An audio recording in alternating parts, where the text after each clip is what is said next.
I would want to take you through the life of Madam Lizzie muthoni while she was on earth. My name is Alan Kieha. We are going to read the theology in English, and on the last pages, those who may not understand this language, you can follow through and understand. Theology of Lizzie muthoni early life. Our matriarch, mentor, role model, mother, grandmother, rose from humble beginnings.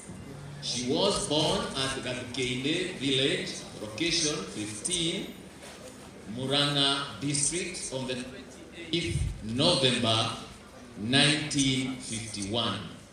She was the sixth born of the late Peterson Kariuki and the late Naomi Wangeshi.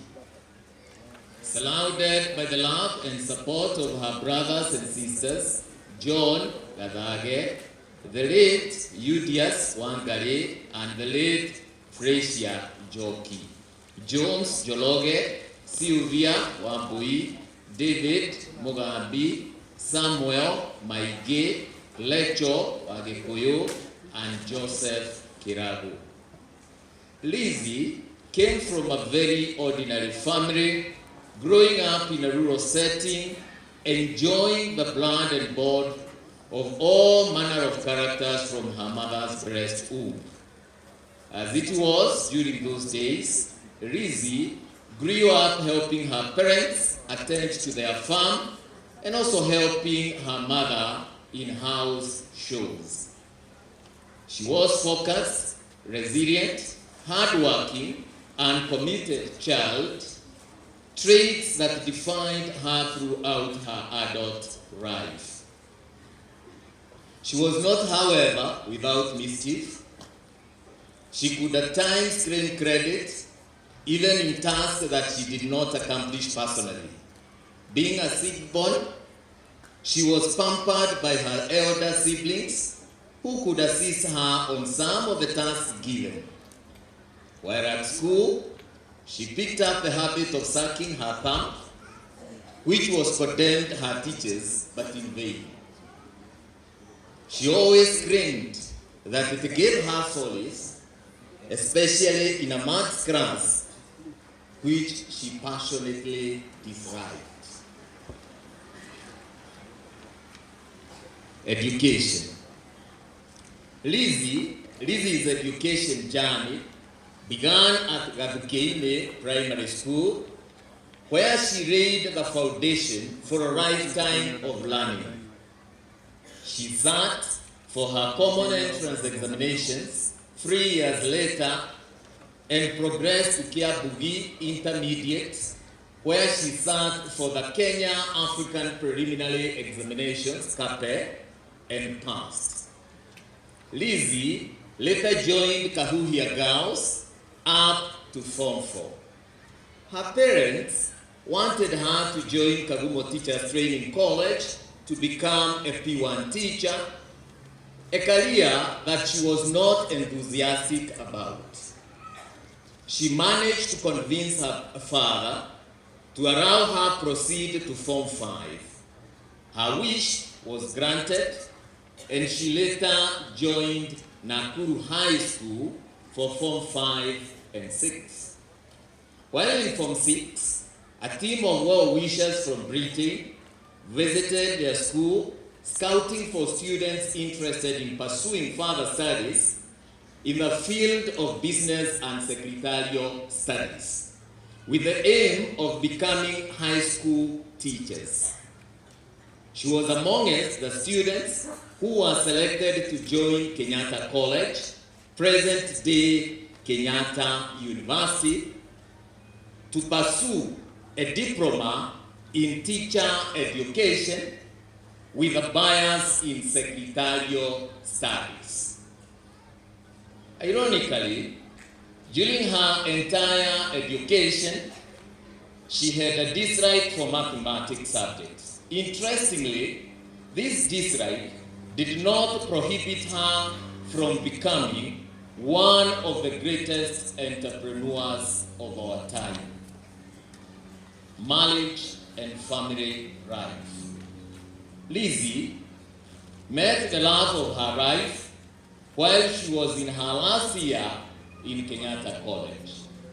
As it was during those days, girls were extremely cautious about relationships, knowing very well the consequences should this information reach their parents.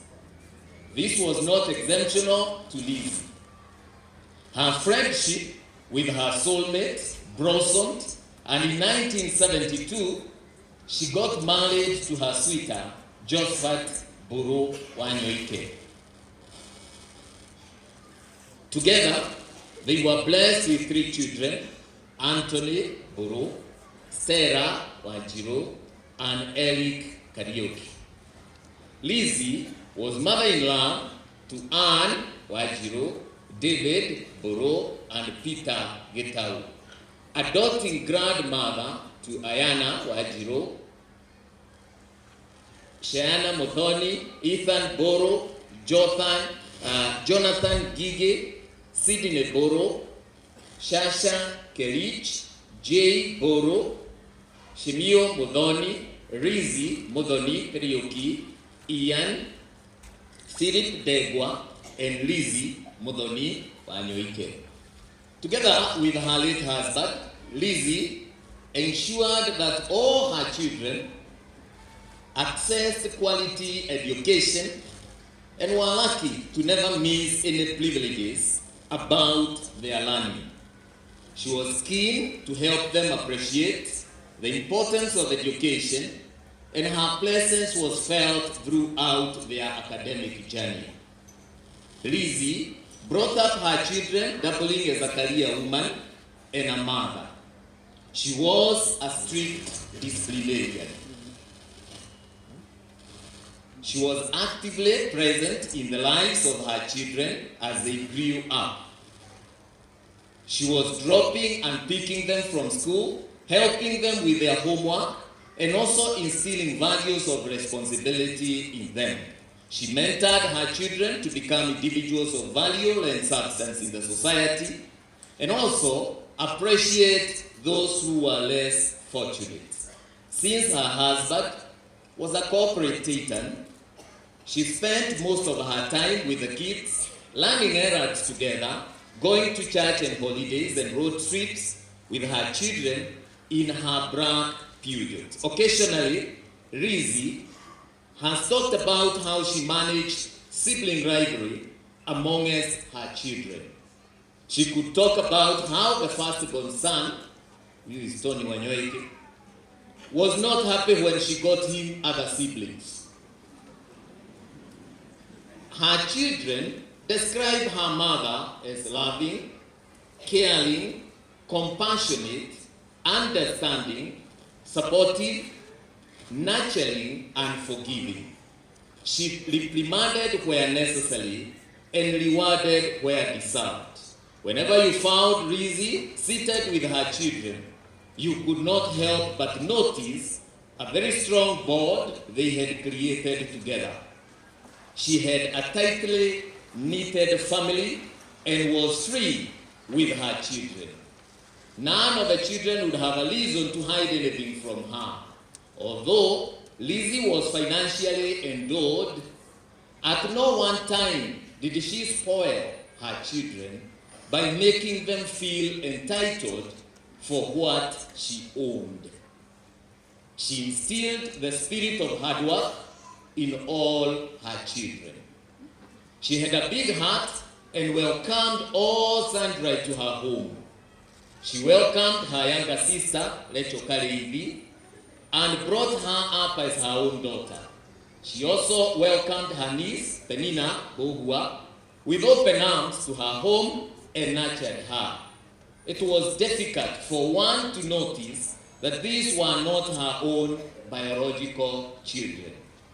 In Lizzie's marriage, the world opened its doors and windows wide open for her.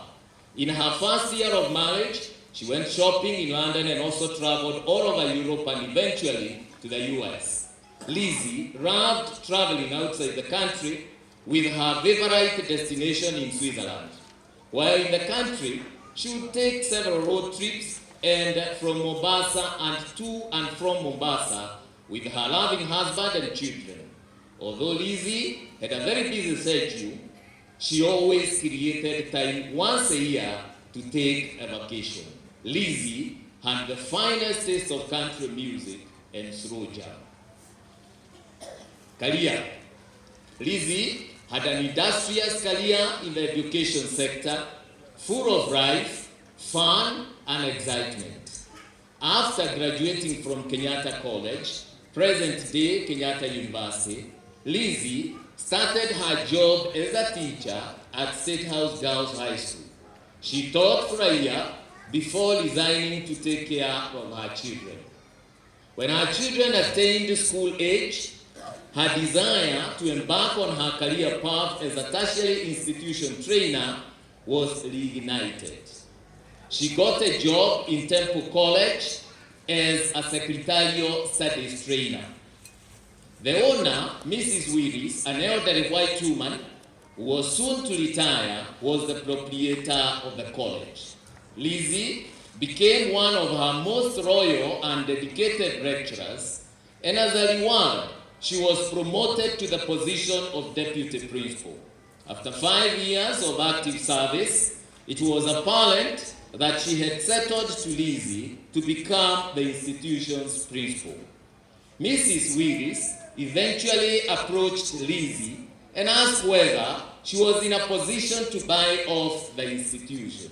Lizzie was excited about that proposal and she approached her husband. The purchase and transfer was effected. Mrs. Willis left for the country and Lizzie took over as the principal and director of the college. Under the leadership of Lizzie, Temple College grew twofold. 99% of the students were from Uganda, Tanzania, Sudan, and few from Kenya. The collapse of the East African community in 1977 came with very serious ramifications to the existence of Temple College. The countries that were enrolling majority of the learners withdrew their students, and the risk of survival was now squarely on Lizzie's shoulders. She had to be creative to remain afloat. Lizzie had to think fast if she was to make the college thrive again. She could not live with the reality of laying off her members of staff and shutting down the college. Lizzie casted her net into the local waters to get students. She thought of a promotion drive that took the market by storm. In the 80s, not many private institutions had a promotional campaign going in the local media, and so she launched her charm offensive on air.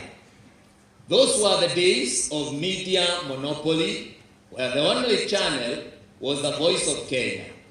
That was later to become the Kenya Broadcasting Corporation, KBC. The media houses were also not used to hosting local entrepreneurs to campaign for the national economy, and therefore they embraced Lizzie with both arms as they gave her free invitation to its Swahili, English, and Gikuyu service station. Those who were born then remember that the only Kikuyu broadcast service aired its programs for a few hours in a day.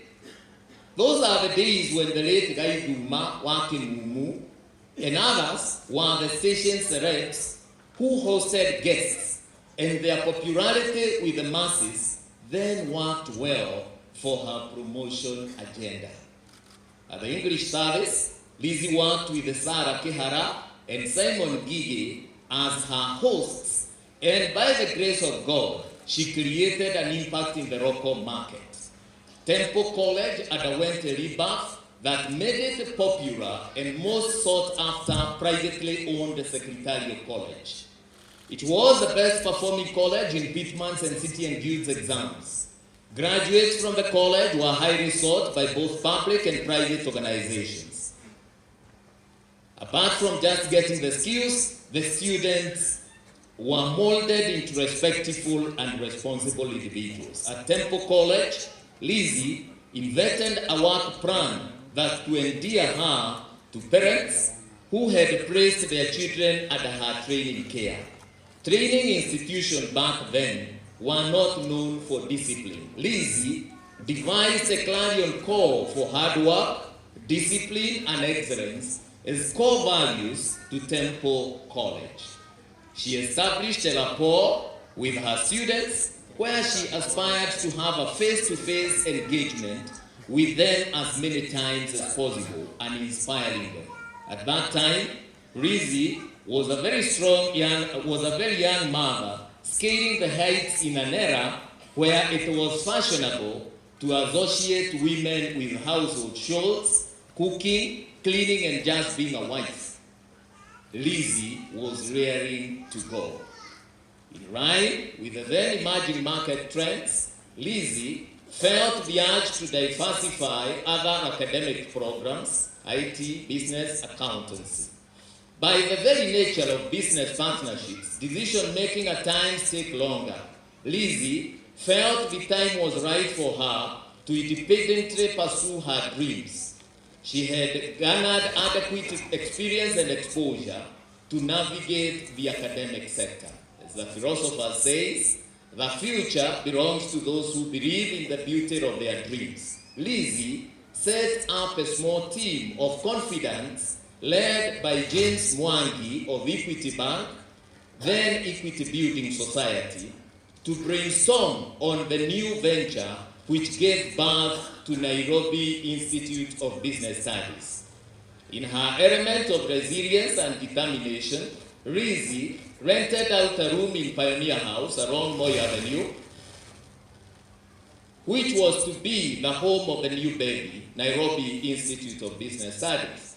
The space was small, and in overcoming this, upon realizing that the floor had a double volume, she looked for architects and engineers to introduce a floor within a floor in a bid to double up the space and address the spacing challenge. Within 2 years, NIBS had become a household name with an exponential growth in student population, which led to a spillover to the corridors.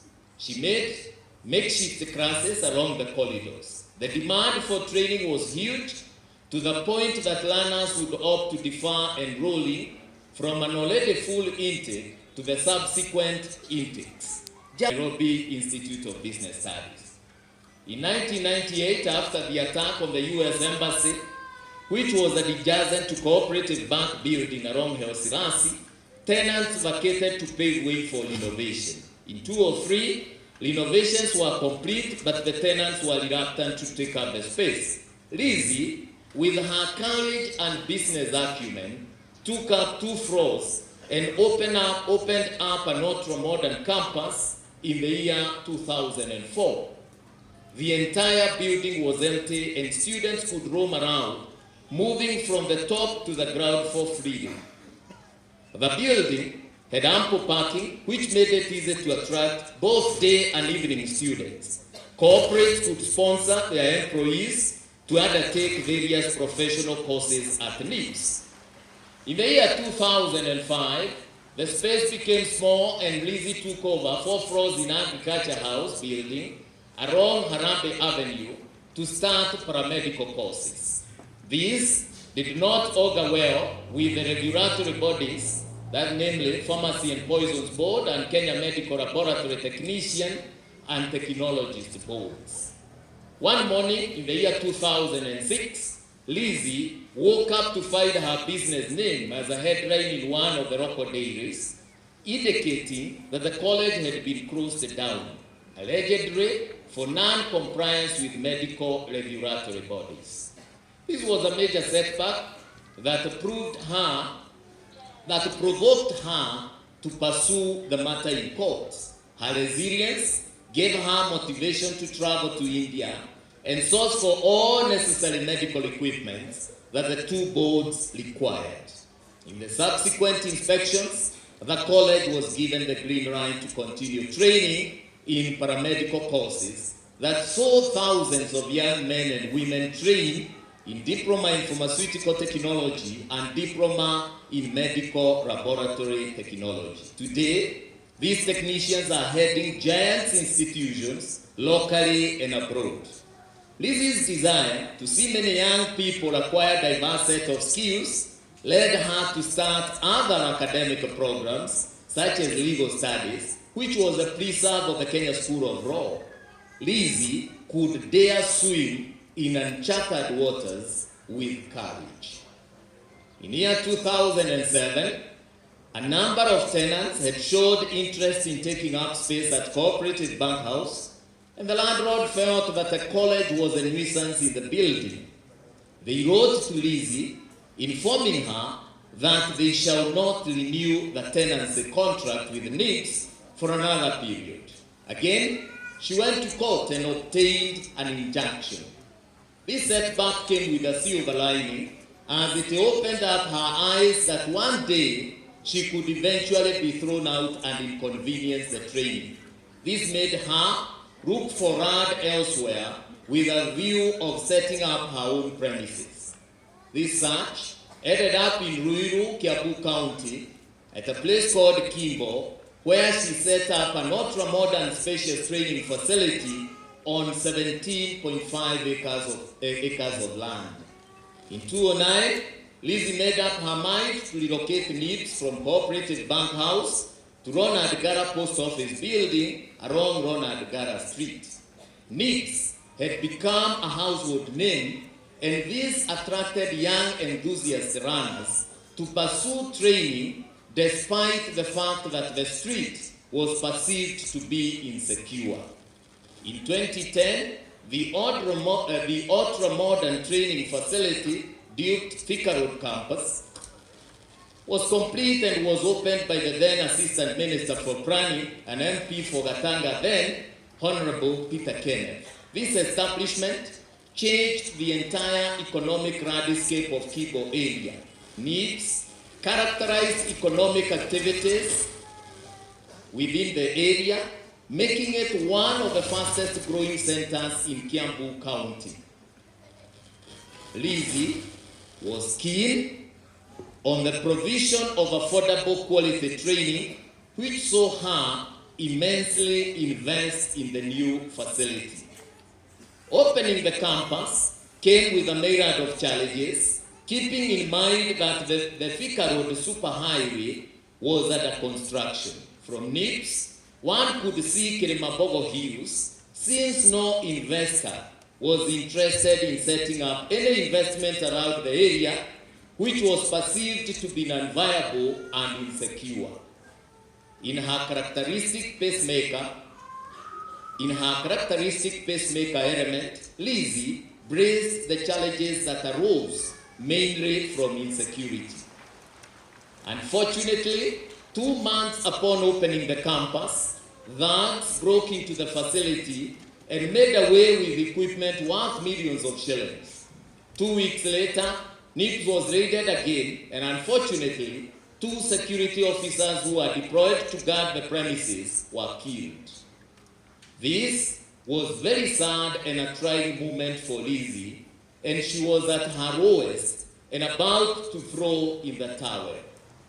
However, her resilience and determination in fulfilling her vision superseded the challenges. Around 2015-2016, Lizzie embarked on a journey to set up a university. This was a smooth sail for her, as she did put up together an able team to steer the process. She made available resources to attain the university status. She recruited a vice chancellor, Professor Miriam Muita, and midwifed the process. At the 11th hour, Lizzie had a change of heart due to the prevailing hype of institutions converting to universities. It bothered her that this mass exodus from technical training to university could rock out very many students who do not meet the entry grade to universities. Additionally, one of the conditions to set up a university was to drop 70% of the diploma programs. It was Lizzie's belief that provision of quality training was a sure way of breaking the cycle of poverty in the society. It was her conviction that even those young Kenyans who scored low grades in KCSE deserved a chance to acquire skills that will enable them become self-reliant and actively contribute to the economic development of the country. She made up her mind to disengage from the process of transforming NIPS to a university, but instead rebrand to a technical training college, despite being awarded a letter of interim authority by the Commission of University Education to offer 4 degree programs. Lizzie's transformational leadership at the helm of NIPS saw the institution evolve from a secretarial college to become the largest private tertiary institution in Kenya, offering a variety of market-driven academic programs in various disciplines. Currently, NIPS boasts of an enrollment of over 5,000 students across the 3 campuses and a legacy of graduating hundreds of thousands with various professional courses over the years. Lizzie has left behind an indelible mark in tertiary training sector. The entire journey of Lizzie and NIPS is an ending and cannot be documented in full. NIPS Guest House and the Emily Hotel. Lizzie established NIPS Guest House in 2003 as a local joint for nyama choma and drinks for the residents of Girereshwa area. This facility doubled up as a restaurant and on-job training facility for the hospitality students that are taking their training at NIPS. Unfortunately, in 2006, fire razed down the facility completely to the ground. This was a blessing in disguise for Lizzie, as she, for a very long time, had issues with her staff ranging from poor management, theft, to lack of accountability. She had grown tired of the facility. This gave her an opportunity to rebrand the facility into a foster facility. In 2015, construction of the Emily Hotel commenced in earnest. Lizzie had purposed the facility to offer commercial services and also serves as NIPS hospitality students during practical training and internship. Construction ended in 2018 and the hotel opened its doors to the public within the same year.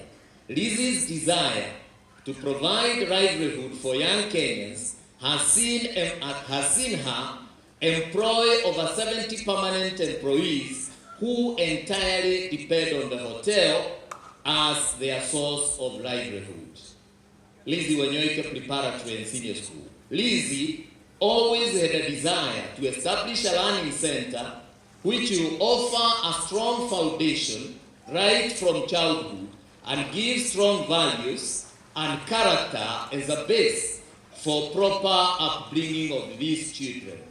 She had observed that the negative behavior amongst some of the students at college level was as a result of weak upbringing at elementary level of education and at home.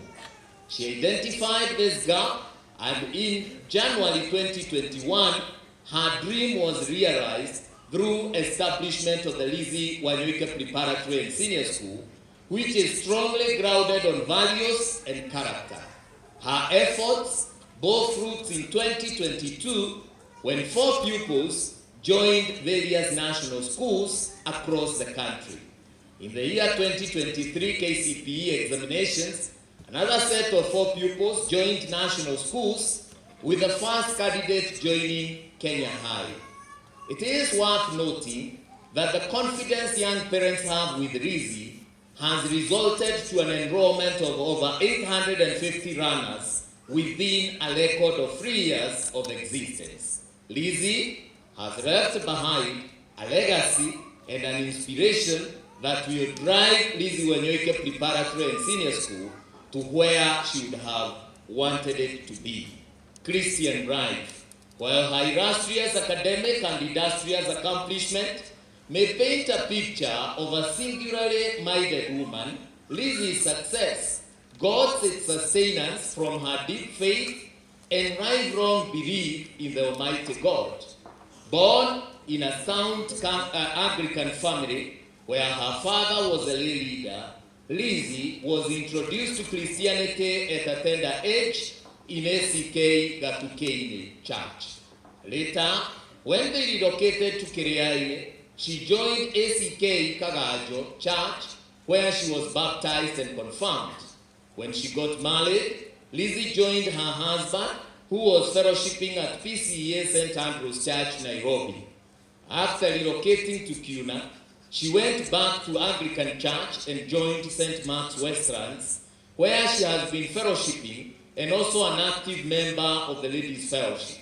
In 2022, she joined ACK St. Joseph's of Arimathea, Thome, which was closer to her residence.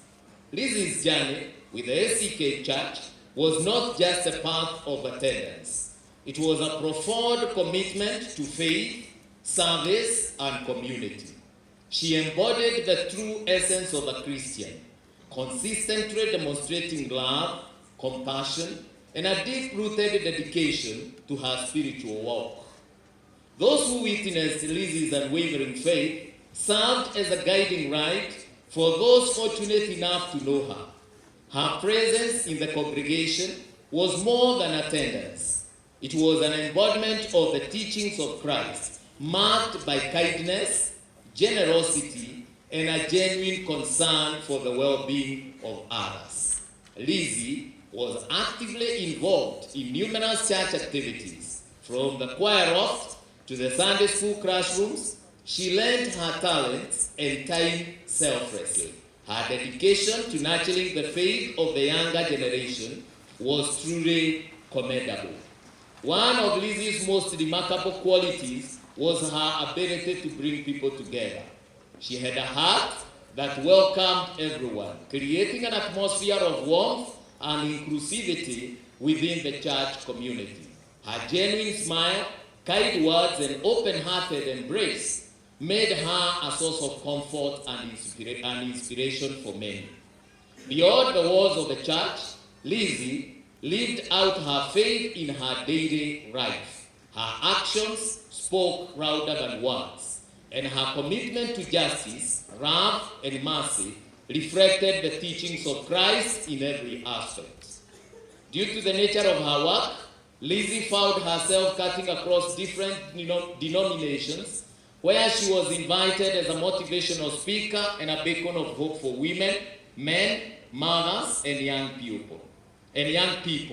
Lizzie was a living testament of the transformative power of faith across all denominations, community, and social life.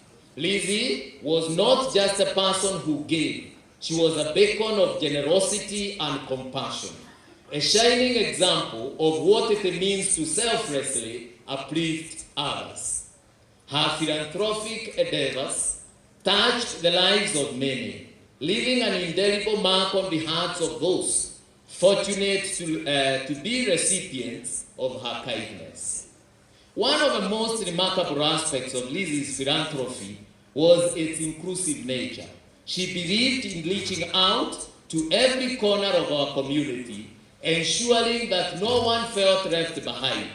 When it was providing support to families facing financial hardships, extending a helping hand to the elderly, or championing causes that aimed to empower the marginalized, Lizzie's heart knew no bounds. Her commitment to education was particularly noteworthy. Lizzie recognized the transformative power of knowledge and was a passionate advocate for making education accessible and affordable to all. Countless students have benefited from her scholarship, each being a testament of her belief in the potential of young minds. The results of this initiative motivated her to write her first book entitled Empowering the Youth Through Training. During her interactions with members of the community, Lizzie used to come across several households with bright students who have completed their elementary education but cannot access higher education due to lack of funds. Through her personal initiative, as well as that of Lizzie Wanyoike Foundation, she managed to offer scholarship to over 300 beneficiaries. Some of these beneficiaries are still in college, while others have secured gainful employment. Lizzie's scholarship cuts across primary, secondary, and tertiary colleges to universities and was not only limited to bright, needy students. Her conviction that education would break the cycle of poverty made her offer scholarships to needy cases with exemplary low grades. She believed that the poor performance might have been precipitated by the vicious cycle of poverty and wanted to offer these students a chance to break that cycle. Ladies and gentlemen, Lizzie was always concerned that the number of needy cases were increasing exponentially. Although bothered that she could not be in a position to assist all of them due to the limited resources at her disposal, Lizzie had faith that God would provide a way because she had the will. Lizzie's acts of kindness were not limited to education. In 2020, she did set up an ultra-modern dental unit complete with a computerized dental chair in Roiro Level 4 Hospital, Kieha County, to address the gap in the hospital's ability to provide quality dental services to the public. Lizzie is recognized that the community thrives when its members support one another, and she took it upon herself to ensure that no one in Ruiru went to bed hungry. Lizzie had set up a food program in Thika Road campus, which was more than a charitable effort. It was a lifeline for families facing economic hardships, a symbol of hope for those in need. She went further and supported those who needed to get into economic ventures to sustain their livelihoods. Lizzie has supplied several motorcycles to young men to run their boda businesses, as well as opened small retail chain businesses to others so that they can have a source of livelihood.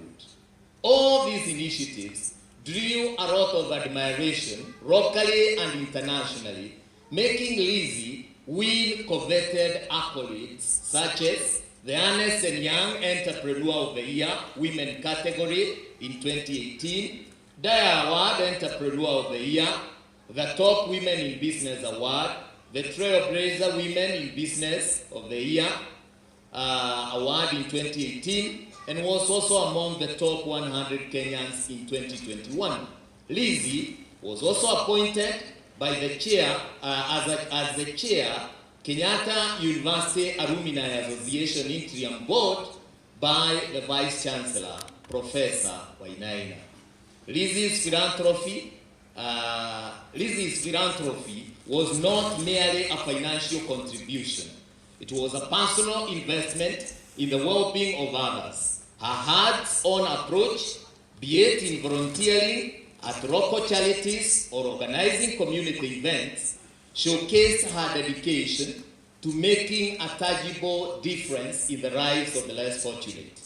In times of crisis, Lizzie was a pillar of support. Her acts of kindness extended beyond material assistance. She offered a shoulder to lean on, a comforting word, a reminder that even in the face of adversity, there is hope and compassion. As we bid farewell to Lizzie, let us carry forward the torch of her philanthropic spirit. let us be inspired to embrace the needs of our community, just as she did, and to find joy in the act of giving. May her legacy of philanthropy live on in the countless lives she touched. And may we be motivated by her example to create a world where kindness knows no boundaries. Parting is such a sweet sorrow. Lizzie had enjoyed a lifetime of good health until 2018, when she started developing acid reflux symptoms. She got treated at Aga Khan Hospital, but the symptoms did not completely disappear. She could complain of head congestion, though it was manageable. The year 2022, Lizzie started losing weight and feeling tired, which slowed down her normal work routine.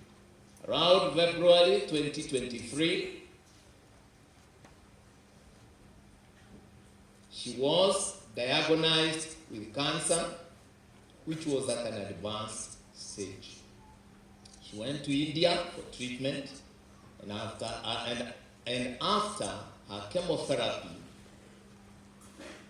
she bounced back to life and even managed to grace NIP's 14th graduation in October 2020.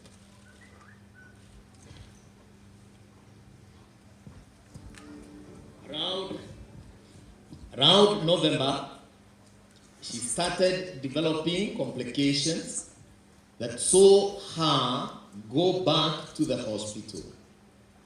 Early January 2024, she started vomiting and developed difficulties in walking and was admitted in Aga Khan Hospital. She was later discharged and went back home, where she was observed at a nurse care from Aga Khan.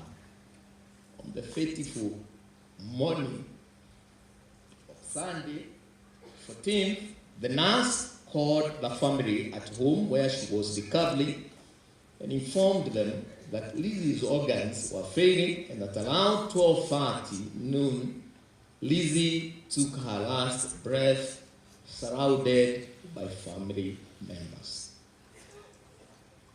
As we celebrate the life of an exemplary lady whose humility would not have permitted her to see or refer to herself that way, we pay growing tribute to a life of love, service, and dedication to the less fortunate.